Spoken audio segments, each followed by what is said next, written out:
کسی بھی لیڈر کے پاس کوئی ٹولز ہوتے ہیں جن کے ساتھ وہ اپنے کام کو یا اپنے ویژن کو پروپیل کر سکتے ہیں. آف کورس ہمیں پتہ ہے ہمارے پیغمبر کے پاس سب سے افیکٹو ٹول، وہ ٹول جو کہ آج تک ہماری زندگی کا سب سے بڑا اسپیکٹ ہے، جس کے اندر اللہ نے پورے اس فریم ورک کو ہمارے سامنے نمودار کیا ہے، جس کے ساتھ ہم اپنی زندگی جی سکتے ہیں تاکہ ہماری زندگی بھی کامیاب ہو اور ہماری آخرت بھی کامیاب ہو. اسی ٹیچنگز کی جو لیونگ ایمبوڈیمنٹ ہے، یعنی اگر آپ نے قرآن کو دیکھنا ہے اور ریئل لائف میں دیکھنا ہے تو ہمارے پیارے پیغمبر حضرت محمد صلی اللہ علیہ وسلم کی زندگی ہے. شیخ صاحب اس ٹول کے بارے میں ہمیں اور بتائیں کہ جو اللہ تعالیٰ نے ہمارے پیغمبر کو ٹول دیا تھا قرآن، اس کے ساتھ ہمارے پیغمبر نے مکن پیریڈ کے اندر اسپیسیفکلی کون کون سی وہ چیزیں، کوالٹیز، لیسنز پاس آن کی ان لوگوں کے درمیان، اور کیسے اس چیز کو آگے لے کے چلے؟ یہ بہت اچھا سوال ہے، بیکاز دس آلسو شوز کہ رسول اللہ صلی اللہ علیہ وسلم نے اپنے مشن کو ایگزیکیوٹ کس طرح کیا، which again is a leader you need to know کہ میں نے ویژن تو ہے، اب اس ویژن کو ایگزیکیوٹ کس طرح کرنا ہے، میں نے اس کو how do I need to bring it into reality. قرآن جو خاص طور پہ جو مکن قرآن ہے، اس کا پرائم فوکس ہے ہی توحید. مکن قرآن کا جو میسج ہے وہ ہے ہی توحید، اینڈ اس توحید کو میسج کو سپورٹ کرنے کے لیے پھر 4 چیزیں ہیں. ایک رسالت ہے، ایک اینڈ پر رسالت ہے اور دوسرے اینڈ پر آخرت ہے. میننگ کہ اللہ سبحانہ تعالیٰ جب یہ کہتے ہیں کہ توحید یعنی اللہ ایک ہے، واحد ہے، اللہ کے سوا کوئی اور معبود نہیں ہے، صرف اللہ پہ ایمان لاؤ، کسی کو شریک نہ ٹھہراؤ، اس کو سپورٹ کرنے کے لیے اللہ سبحانہ تعالیٰ کہتے ہیں کہ دیکھو یہ میسج تمہیں پہنچانے کے لیے میں نے اپنے پیغمبر بھیجے، یہ پیغمبر میری بتائی ہوئی بات کو تم تک پہنچاتے ہیں، یہ سچے ہیں، یہ وہ ہیں جن کے بارے میں پچھلی کتابوں میں بھی ذکر کیا گیا ہے. مکن قرآن میں رسول اللہ صلی اللہ علیہ وسلم کی ڈیفنس میں بہت سی چیزیں، بہت سی آیات نظر آتی ہیں.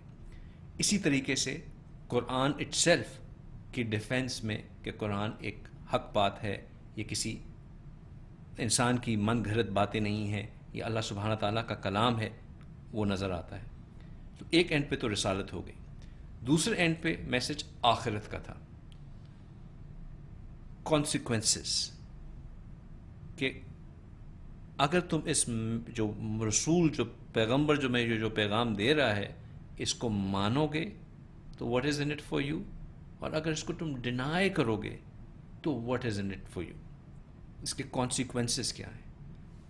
اس سے سینس آف اکاؤنٹیبلٹی پیدا ہونا شروع لوگوں میں، لوگوں کو احساس ہونا شروع ہوا، بار بار یہ میسیج ریپیٹ ہونا شروع ہوا کہ یہ جو زندگی تم جی رہے ہو this is not all fun and games, اس کا ایک پرپز ہے، you are here to serve a purpose. ایک وہ جو ٹرو نارتھ کی ہم بات کرتے آ رہے ہیں، اس میں ٹرو نارتھ جو ڈیفائن ہوا، اس میں پھر اللہ تعالیٰ نے سکسیس کو انٹروڈیوس کیا کہ success is not in this دنیا، success is in the hereafter, true success is in the hereafter. اگر تم نے کامیاب ہونا ہی ہے تو start working towards what is in the hereafter. اور پھر ان چیزوں کو سپورٹ کرنے کے لیے اللہ سبحانہ تعالیٰ نے 2 اور چیزیں اس ٹول میں انٹروڈیوس کی، وہ تھی ایام اللہ اور آلات اللہ. ایام اللہ میں ان قوموں کی مثالیں دی گئیں جو اس سے پہلے آئی تھیں، جو کہ مکن قرآن کی آڈینس جس سے بہت ویل ورس تھی، کیونکہ وہ ٹریڈ پہ جاتے تھے، ان روٹ سے گزرتے تھے. قوم عاد، قوم سمود کو ان کو بہت اچھی طرح پتہ تھا، ان کو پتہ تھا کہ جب خانہ کعبہ کو تباہ کرنے کے لیے ایک فوج آئی ہاتھیوں کی تو ان کے ساتھ کیا ہوا تھا. ان ہسٹوریکل ایونٹس کی ذکر کرنا شروع کیا کہ ان لوگوں نے کس طرح ڈینائی کیا تھا، ان لوگوں کے ساتھ کیا ہوا. وہ بھی اپنے آپ کو 30 مار خان سمجھتے تھے کہ ہمارے پاس مال ہے، صحت ہے، ہر چیز ہے، تو ہمیں کچھ نہیں کوئی بگاڑ سکتا. اور دیکھو ان کا کیا حال ہوا.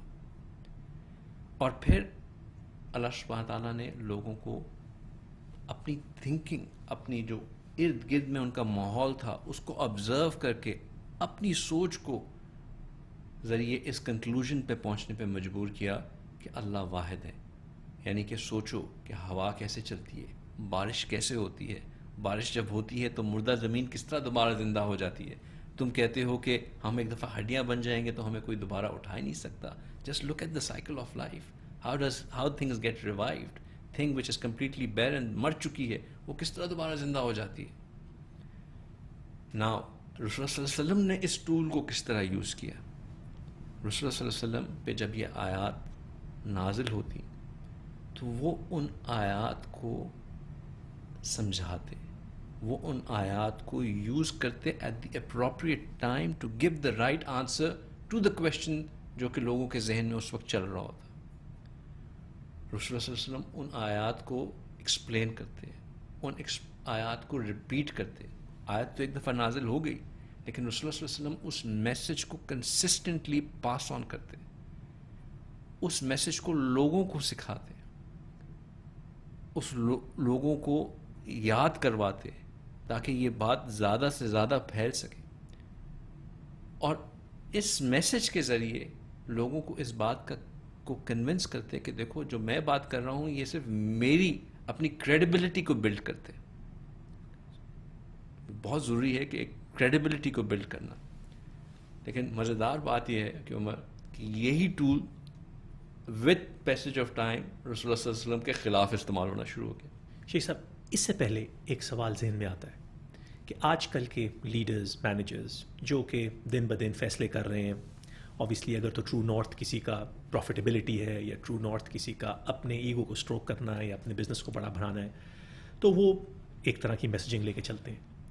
ہمارے پیغمبر کی زندگی میں بار بار جو ایک چیز نظر آتی ہے, اور ابھی آپ نے جو ایگزامپلس دی ان کے ساتھ بھی یہ نظر آتی ہے کہ یہ میسیج ان لوگوں تک ریلیونٹ ہمارے پیغمبر نے بنایا جن لوگوں کی زندگی کے اندر جو چیزیں ان کو اس وقت سمجھ آ سکتی تھیں. آپ نے ہسٹوریکل ریفرنسز کا ذکر کیا, وہ بہت ساری چیزیں جو کہ ریسنٹ پاسٹ میں ان کے لیے, جیسے کہ آپ نے ذکر کیا جو کہ قرآن میں پھر سورہ فیل میں بھی ذکر ہوا, اسی ایپیسوڈ کو, اور وہ ایپیسوڈ ہمارے پیغمبر صلی اللہ علیہ وسلم کی برتھ کے ایئر میں ہی ہوا, تو وہ ریلیونٹ تھا, ہسٹوریکلی ریلیونٹ تھا ان لوگوں کے لیے.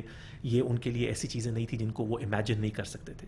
سو ایک لیڈر کا وہ ریلیونٹ میسج پاس کرنا جو کہ جس کو لوگ سمجھ سکیں, جن کی اس وقت تک اس ویژن میں کی انڈرسٹینڈنگ شاید اتنی کلیئر نہیں تھی, ہمارے پیغمبر نے ان ریلیونٹ میسیجز کے ساتھ لوگوں کے دل بدلے. ابھی آپ ذکر کر رہے تھے کہ یہی پھر میسیج جو کہ مکن زندگی میں قرآن شریف میں بار بار نظر آتے ہیں, ریلیونٹ میسیج, رات کا دن میں بدلنا, سورج اور چاند کا اور زمین میں سے چیزوں کا نکلنا, اور پھر ایک سائیکل آف لائف ریپیٹ ہونا. مگر آپ نے ذکر کیا کہ یہ میسیجز پھر ان کے خلاف بھی یوز ہونا شروع ہو گئے. اس میں آپ کیا ایگزامپل دے سکتے ہیں؟ چونکہ اللہ سبحانہ تعالیٰ نے جب رات اور دن کے بدلنے کی بات کی یا سورج اور چاند کی اپنے سرکٹ میں موو کرنے کی بات کی, تو اس میں اللہ سبحانہ تعالیٰ نے کوئی سائنٹیفک ایکسپلینیشن نہیں دی. اللہ سبحانہ تعالیٰ نے سائنس نہیں سمجھائی, انہوں نے اس طرح بات کی جس طرح اس وقت کے لوگوں کو تھرو آبزرویشن سمجھ میں آ سکتی تھی. یو آسک کہ how can this same message be used every. وہ اس وقت کا زمانہ تھا, اس وقت کوئی سائنس نہیں تھی, کوئی آبزرویشن نہیں تھی, کوئی پروون میتھڈالوجی نہیں تھی, کوئی سائنٹیفک اپروچ نہیں تھی جس کے تھرو آپ پروف کر سکیں کہ یہ ہائپوتھیسس واقعی صحیح ہے بھی کہ نہیں ہے. بٹ اب اگر ہم نے یہی چیز دینی ہے تو the same message we should use science as a tool to explain, not کہ قرآن سچ ہے, بیکاز سائنس تو غلط ہو سکتی ہے, can change its opinion after words, قرآن تو سچ ہی ہے.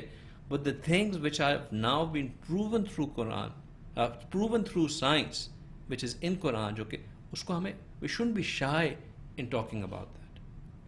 ہمیں شائے نہیں ہونا چاہیے. ایز اے لیڈر آپ وہ بات کریں جو کہ آپ کے لوگوں کو سمجھ میں آئے. اگر اس وقت رسول اللہ صلی اللہ علیہ وسلم سائنس کی باتیں کرتے, اس وقت رسول اللہ صلی اللہ علیہ وسلم ایسی باتیں کرتے کہ پتہ نہیں جو ہے وہ کس طرح جو ہے وہ چیزیں ہوں گی آگے کے زمانے میں, تو لوگ بالکل they would have not understood.